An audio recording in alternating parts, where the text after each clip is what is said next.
Hello guys, welcome back to my YouTube channel knowledge with Diksha. इस वीडियो में हम डिस्कस करने वाले हैं सुप्रीम कोर्ट के 3 ईयर प्रैक्टिसिंग रूल के बारे में।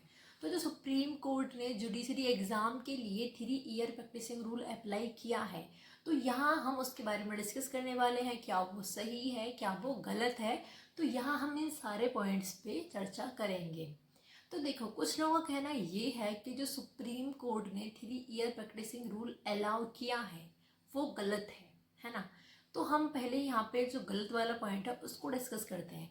तो जो सुप्रीम कोर्ट के इस रूल को गलत बता रहे हैं, उनका क्या उद्देश्य हो सकता है, वो किस टाइप से मतलब इसको थिंक कर रहे हैं, तो यहाँ हम ये सब जान रहे हैं। तो देखो, कुछ लोगों का ये एम था, उन्होंने एलएलबी में एडमिशन ही इसलिए लिया था कि उन्हें जुडिशरी एग्ज़ाम क्लियर करना है, मतलब एलएलबी कंप्लीट करनी है, देन जुडिशरी एग्ज़ाम देना है एंड उन्हें जज बनना है। तो यहाँ थोड़ा डीमोटिवेशनल वाला फेज हो जाता है, बिकॉज कहते हैं ना कि सपना टूट गया। या फिर जिन्होंने एलएलबी, जिनकी फर्स्ट ईयर है या सेकंड ईयर है या थर्ड ईयर है उनकी, और वो लोग प्रिपरेशन कर रहे थे, उन्होंने बैच वगैरह ले रखे थे, मतलब उनकी कंप्लीटली प्रिपरेशन होने ही वाली थी, बट ये रूल आ गया। तो यहाँ भी थोड़ा डीमोटिवेशनल वाला फेज़ है। तो यहाँ भी थोड़ा उन लोगों को बुरा लग रहा होगा सुप्रीम कोर्ट का ये रूल। बट अब बात करते हैं जिनको ये रूल सही लग रहा है, तो क्या ये सही है, तो चलो डिस्कस करते हैं। तो देखो, जिनको ये लग रहा है कि जो सुप्रीम कोर्ट ने 3 ईयर जुडिशरी एग्ज़ाम के लिए जो प्रैक्टिसिंग रूल अलाउ किया है, क्या वो सही है, तो देखो वो सही भी है एक तरह से। क्योंकि मान लो हमने 1-2 साल की प्रिपरेशन की जुडिशरी की और हम उसके बाद जज बन गए, है ना।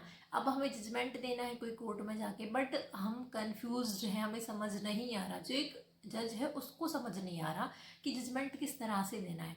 तो यहाँ इसलिए ये रूल जो है वो सही है, क्योंकि जब हमें लीगल नॉलेज नहीं होगी, प्रैक्टिस के बारे में कोई नॉलेज नहीं होगी, तो हम कैसे जजमेंट देंगे। बिकॉज जो एडवोकेट होता है वो जज से ये एक्सेप्ट करता है कि वो इस तरह सेटिस्फाइड करता है, मतलब जज को, कि जो जज है वो उसी के फेवर में जजमेंट दे, है ना।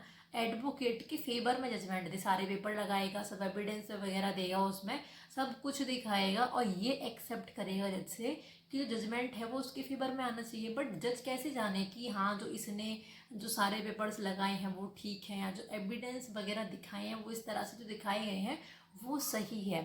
तो जब एक जज होता है वो पहले प्रैक्टिस करेगा, है ना, एलएलबी के बाद प्रैक्टिस करेगा कोर्ट में जाके, या सीनियर एडवोकेट्स के साथ, या डिस्ट्रिक्ट कोर्ट में, हाई कोर्ट में, जो भी वो प्रैक्टिस करेगा, तो वहाँ वो देखेगा कि जो और एडवोकेट्स हैं वो किस तरह से जज को सेटिस्फाइड कर रहे हैं, है ना, इस तरह सेटिस्फाइड कर रहे हैं कि वो मतलब जो भी वो पेपर लगा रहे हैं वो सही है, जो भी एविडेंस वगैरह उन लोगों ने दिखाया है वो सही है। तो आगे जाके वो भी समझेगा कि उसे मतलब किस तरह से जजमेंट देना है, मतलब जो एडवोकेट है उसने सही पेपर वगैरह लगा रखे हैं नहीं। तो इसलिए भी ये जो 3 ईयर प्रैक्टिस रूल है ये यहाँ पे सही हो जाता है, मतलब हमें एक तरह की नॉलेज मिलती है कि हम किस तरह से जजमेंट दे पाएंगे। तो जिन लोगों का ये मतलब जो ये लोग कह रहे हैं कि हाँ जो 3 ईयर प्रैक्टिस रूल है वो सही है, तो आई थिंक जो 3 ईयर प्रैक्टिस रूल है वो सही है।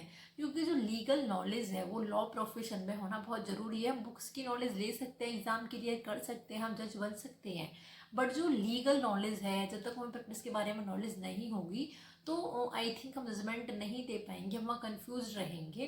तो जो सुप्रीम कोर्ट का 3 ईयर प्रैक्टिसिंग रूल है वो सही है। अब जो सुप्रीम कोर्ट ने जो इसमें जो 2 बातें मतलब जो क्लियर की हैं एकदम, मतलब ये नहीं है कि तुमने मतलब प्रैक्टिस करना स्टार्ट कर दो, अभी से एलएलबी में एडमिशन लिया है और अभी से प्रैक्टिस स्टार्ट कर रहे हो तो तुम्हारी ये प्रैक्टिस यहाँ से काउंट होगी, नहीं। जो सुप्रीम कोर्ट ने वहाँ पे 2 बातें मेंशन की हैं, उन्होंने फर्स्ट में ये कहा है कि जिस दिन से आप अपने बार काउंसिल में इनरोलमेंट करा लोगे, इनरोल हो जाओगे, है ना, और प्रैक्टिस स्टार्ट कर दोगे, तब से आपकी जो ये 3 ईयर है तब से काउंट होंगी।